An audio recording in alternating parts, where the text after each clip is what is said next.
Assalamualaikum warahmatullahi wabarakatuh. Halo guys, balik lagi bareng gue Bang Adu di HD Movie HD Pisan. BTW apa kabar kalian semua para headers dimanapun berada. Sebelum kita lanjut, kuatkan iman dan imin kalian saat menonton film yang satu ini, karena pada kesempatan kali ini gue akan mereview sekaligus membahas film yang pastinya kalian akan suka. Ya, film ini berjudul Kanzab 2023. Oke lah, daripada prat-prat ciduh gak karuan, kita langsung aja ke pembahasannya. Dan jika kalian suka dengan channel ini seperti biasa, silahkan subscribe aja biar gak ketinggalan video menarik lainnya dari HD Movie. Film diawali dengan diperlihatkannya rumah pada tahun 1998. Di dalam rumah itu terlihat seorang pria cembrosan bernama Smedi dengan khusyuk menjalankan sholat subuh. Hingga setelah selesai sholat, Smedi langsung membangunkan putrinya yang mirip simut patu bernama Rahayu untuk sholat subuh.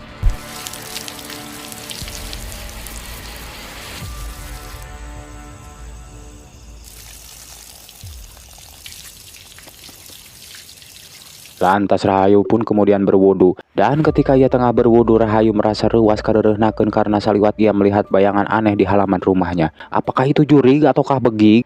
Lantas sebelum sholat, Rahayu yang merasakan firasat buruk pun mengecek ke kamar ibunya yang sedang ngelonin si adik. Namun dirasa hanya perasaannya saja, Rahayu pun bergegas sholat.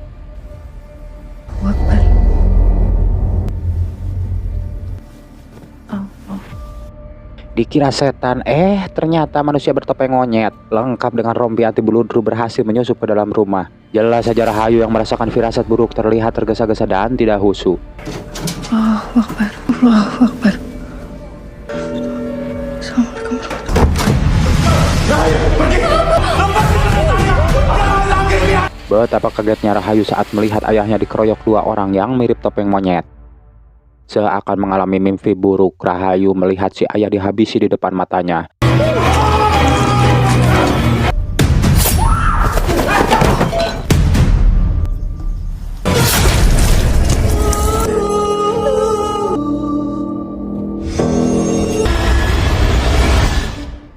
Hewan macam apa mereka ini? Terlihat kepala si ayah dipajang di pagar rumahnya. Aji gelo.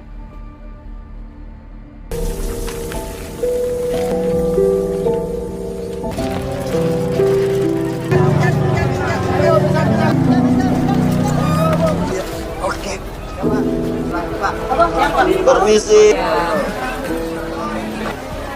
Singkat cerita, 2 tahun kemudian setelah kehilangan ayahnya, Rahayu kini bekerja di toko pakaian busana muslim yang berada di pasar Cikurubuk. Terlihat Rahayu sibuk membantu Bu Endang untuk menyiapkan paket pesanan yang akan dikirim. Di saat itu pula karyawan toko sebelah bernama Riri terlihat syirik dengan pendapatan toko Bu Endang.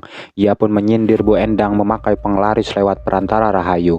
Tak ingin ribet, Bu Endang yang akan pergi umroh selama 1 minggu meminta Rahayu untuk tidak terlalu menanggapi cungur si Riri. Jaga sekaligus penglaris Buat Bu Endang. Sesaat kemudian Riri terlihat semakin panas dada saat kuli panggul demenannya bernama Ratman terlihat curi-curi pandang pada Rahayu. Hati-hati mas, ntar kena pelet loh. Emang udah kena mbak? Iya, mari. dasar perempuan murahan. Di sore harinya setelah Rahayu menutup toko, ia pun pulang sambil membawa mainan untuk adiknya. Hingga setibanya di ruko tempatnya tinggal, Rahayu melihat ibu tirinya sedang mengobrol dengan Abah Sentot yang membujuknya untuk pulang kampung. Saat Rahayu datang, si Abah terlihat memberikan uang dan beberapa hasil panen. Namun Rahayu yang mengetahui maksud kedatangan si Abah langsung menghampiri Aji dan mengajak adiknya bermain di loteng. Sesaat kemudian Abah Sentot yang iba dengan keluarga Nuning terus membujuk ponakannya itu untuk pulang kampung guna membersihkan nama suaminya di mata masyarakat. Terlebih setelah kepergian Nuning ke kota membuat prasangka buruk warga pada almarhum Smedi semakin menjadi-jadi. Ketika Rahayu melihat luka bacok di tangannya, ia pun kembali teringat dengan insiden 2 tahun silam. Dalam bayangan Rahayu, ketika warga kampung menggeruduk rumahnya, ia melihat gelagat aneh Abah Sentot bersama seorang pria yang terluka di pipinya. Di malam harinya saat Aji asik bermain, Rahayu terlihat mengantarkan sesikat pisang pada tetangganya yang bernama Mbah Sarwo. Perhatian Rahayu pun teralihkan pada tongkat orai picung yang terpajang di rumah Mbah Sarwo, dan lagi-lagi Rahayu kembali teringat pada insiden kematian ibu kandungnya, di mana pada saat itu Smedi yang masih menekuni dunia perdukunan seketika syok saat melihat istrinya tewas di atas kasur dengan wajah membiru bak dipatuk orai kolor. Di tengah kepanikan, Semedi yang melihat tongkat Orai Picung dari lemari langsung mengeceknya.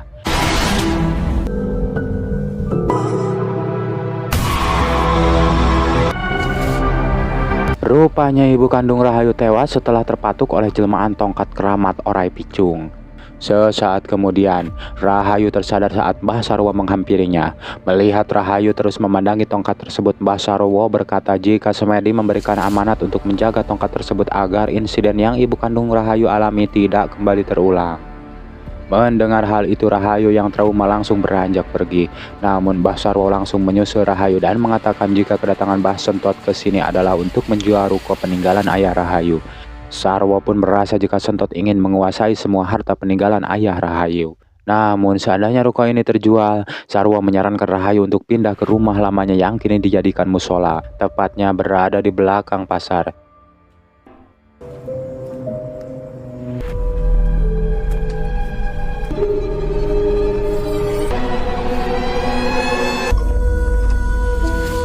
Setibanya di bekas rumahnya yang kini menjadi musola Al-Makmum, Rahayu pun teringat jika dirinya belum menunaikan sholat.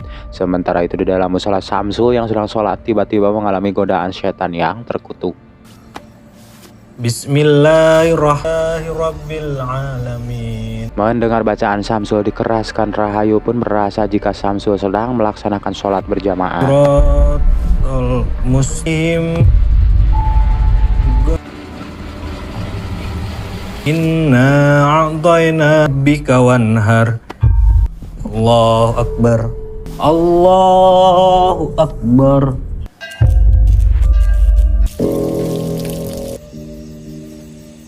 Allah. Alhamdulillah, ternyata kini para setan pun ikut sholat juga ya. Masa kita sebagai muslim beriman kalah sama setan?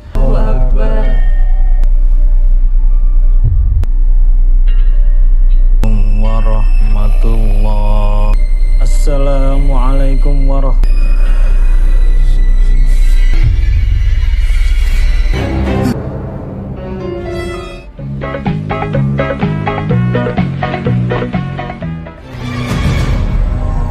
Sontak Rahayu pun heran saat melihat Samsul terburu-buru keluar dari musola.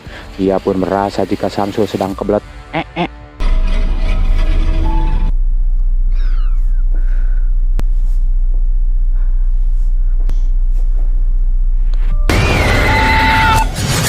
Rupanya di balik kesalahan para setan yang sholat itu ada saja satu sosok yang mengganggu keimanan.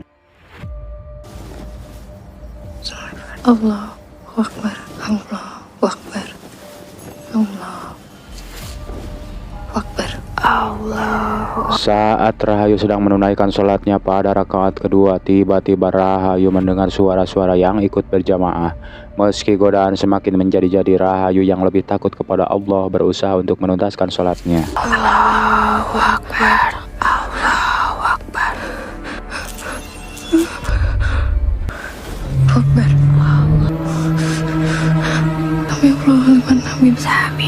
Maha besar Allah dengan segala kekuasaannya. Bisa kita lihat makhluk-makhluk gaib pun sholat dan bersujud kepada Sang Maha Kuasa. Meskipun agak merinding, namun Rahayu tahu jika dirinya lebih sempurna dibandingkan jin dan setan. Rahayu pun kaget akibat makhluk gaib yang ingin bersalaman dengannya. Tiba-tiba Rahayu mengalami astral imagination kala dirinya masih menjadi remaja tanggung di bekas rumahnya ini. Kala itu Rahayu yang penasaran karena melihat sosok makhluk astral pergi ke lantai 2. Lantas ia pun mengeceknya. Setibanya di loteng, Rahayu melihat ritual pengobatan yang ayahnya lakukan ketika masih menjadi kuncen Gunung Sindur.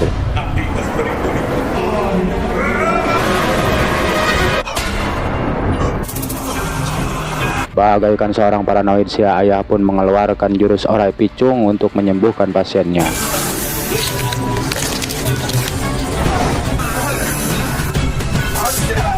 Dan akhirnya si ayah pun berhasil menghancurkan santet ular dari tubuh pasiennya. Namun tanpa si ayah sadari, ternyata ular yang ia panggil terlihat mempengaruhi Rahayu.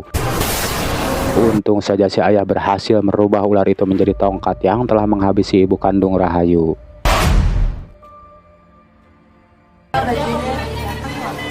Ada warnanya banyak. Bu, bisa dilihat dulu di dalam banyak loh Bu pilihannya. Riri pun memfitnah Rahayu di depan pembeli dengan mengatakan Rahayu telah menggunakan pelet penglaris. Apakah Rahayu memakai pelet untuk pakan ikan? Dasar anak dukun. Lalu tiba-tiba Rahayu mengalami kesurupan.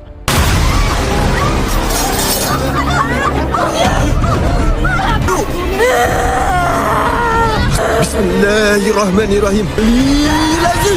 Untung saja Ratman yang datang berhasil meruqyah Rahayu. Terlihat Riri langsung kena mental dan tak bisa berkata-kata. Di tengah kepanikan, Kokom yang kemarin melihat Rahayu sholat di musola berkata jika Rahayu telah dirasuki jin piaraan bapaknya. Tak terima hinaan yang tak henti-hentinya, Rahayu yang muak langsung pergi meninggalkan toko Bu Endang. Singkat cerita, ibu tiri yang mendengar Rahayu kesurupan setelah sholat di musola meminta Rahayu untuk membaca ta'awuz dan meniup 3 kali ke arah kiri saat merasakan ada jin yang mengganggu sholatnya. Akan tetapi Rahayu memilih untuk tidak mengakui jika dirinya dijadikan imam oleh para jin yang ingin sholat. Di waktu asar, Rahayu yang merasa sholat di masjid dan musola ganjarannya lebih besar kembali mendatangi musola untuk sholat. Di saat itu pula seorang bapak-bapak bertubuh bulat terlihat menahan encok ketika sedang sholat.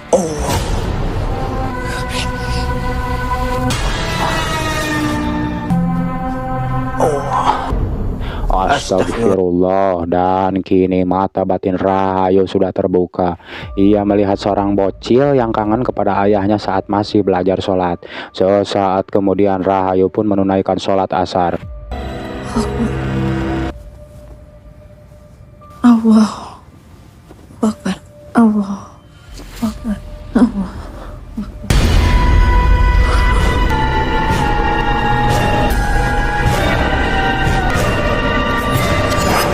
Sungguh tidak sopan, tiba-tiba Rahayu melihat sampean Hurik nan jeber di hadapannya. Dan saat sosok itu menghilang, Rahayu pun langsung mengikuti saran si ibu untuk mengusir jin yang mengganggu sholatnya.